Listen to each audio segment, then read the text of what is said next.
Just a little experiment. Before we have questions and comments, could we take 2 minutes for people to talk to the person next to them or behind them or within epsilon of them, just to think about what are the issues that you'd like to hear raised as a result of Francis' talk. Just as a way of opening up the discussion. So 2 minutes with the people next to you, and then we'll come back to the session. Okay, now I'm going to be really biased and prejudiced, and I'm going to give priority to people who haven't spoken yesterday. Okay, Brian?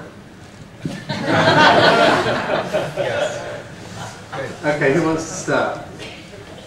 Yes, please. Could you please say your name and where you're from? I'm Aditi Wad. I'm from Northwestern University in Chicago. And we talked a little bit about this, so I think I'm speaking for my group here. We were curious about why the thing being designed, this is really cool and I really enjoyed your talk.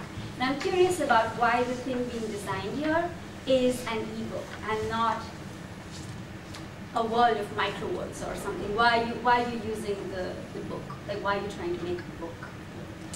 Yeah, well, Yes.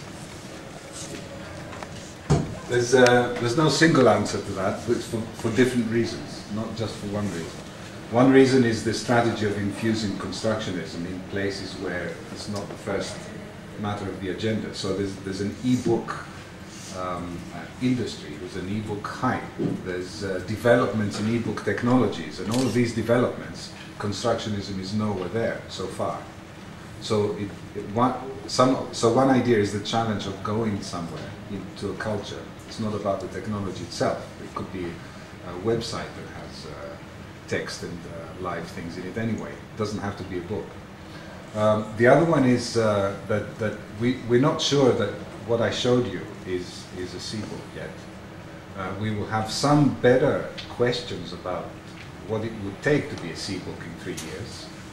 And we may have some indications of what it means to be a C-book in 10 years or in 20 years. So we don't believe that it's something that we can resolve academically. I think that the socio-technical environments will show us whether there's a difference in a C-book from a normal e-book, and whether the C-book is interesting to stand out as a singularity.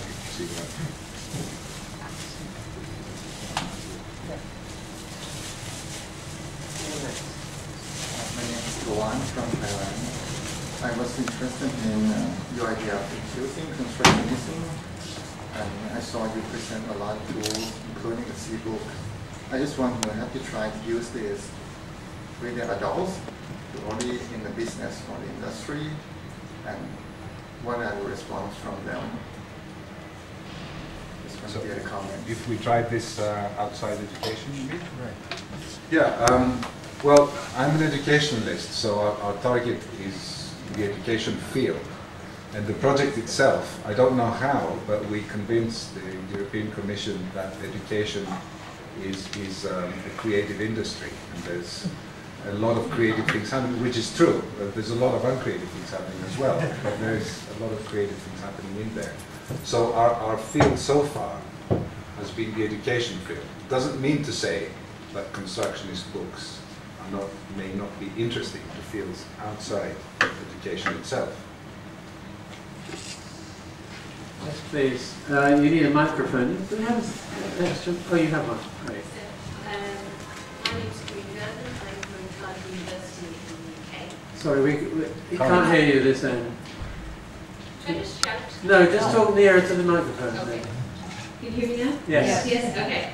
So my name is Chronis Kynigos. I'm from Chronis University in the UK. I think this is fantastic. First of all, I think it's absolutely brilliant. And it really demonstrates how this community of interest can create an e-book through a very constructionist process. And it can be a really powerful object to think with these half-baked micro-worlds.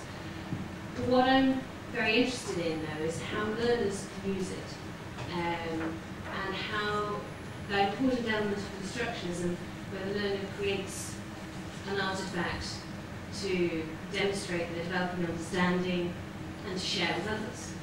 And whether or not it's easy enough for, say, a 10-year-old to engage with that book and also then to create something out of that which demonstrates that understanding. Yeah, very much so. We do expect within the wake of the project for our COI members to bring experiences that they will have with users of C-Book units. It hasn't happened yet. It's to a great extent it's a reciprocal process. By looking at what users do with the units, you change the way that you write them. But it is very challenging that there are different I forget the word now. Different fields or different worlds, different languages that the reader receives with a constructionist book. One language is the exercise. Book is something that gives me exercise to do. Another language is narrative. Book is a story. Another language is the maker thing. Book is something that I do things. So it's things that up until now were very distinct and discrete and fragmented in the way that things are communicated to students, and they all come up and mesh around in the same technology. So we want to grapple with these things, how they read the messages by reading the text and by following through. Okay, and one more. I'll pick you unfairly. Is that all right? That's okay. Forgive me. That's just fine. Sure, my question is not as insightful as yours. My name is Jennifer Jacobs. I'm at the Lifelong Kindergarten Group at the MIT Media Lab. And thank you for this really interesting presentation. What really struck me while listening to it was the question of authorship in the role of these e-books. And it felt like there were a lot of parallels with some of the objectives that you're seeking in some of the discussions around the notion of authorship in hypertext fictions.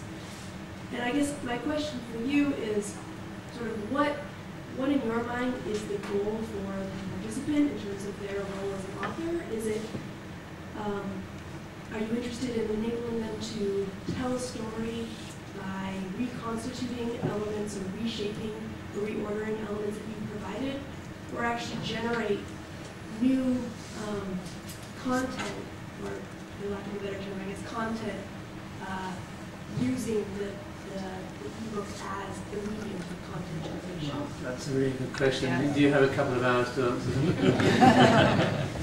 Well, it's also that there's different answers to this. So one answer is what's in it for the educationalist. And if we see the educationalist as a designer and the role of the educationalist as changing and incorporating that of a designer and an accredited designer, then for educationalists to be able to design this kind of new genre of ways to mediate with students is very interesting for them. So that's one part of it. But of course there are other parts of it. It's that educationalists or teachers develop things anyway. So this is part of their repertoire. It's part of what they do. It makes sense for them. Many of them need to develop, want to develop digital media for their kids and then develop Word files to explain what to do with digital media, and they get lost and mixed up and everything. So it's also strategic, managerial.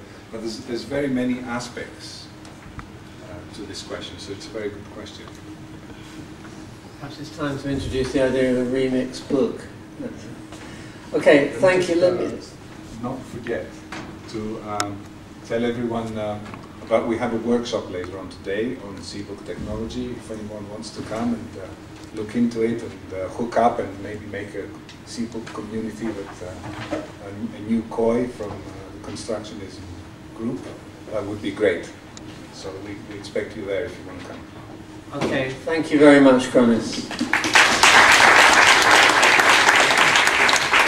Okay.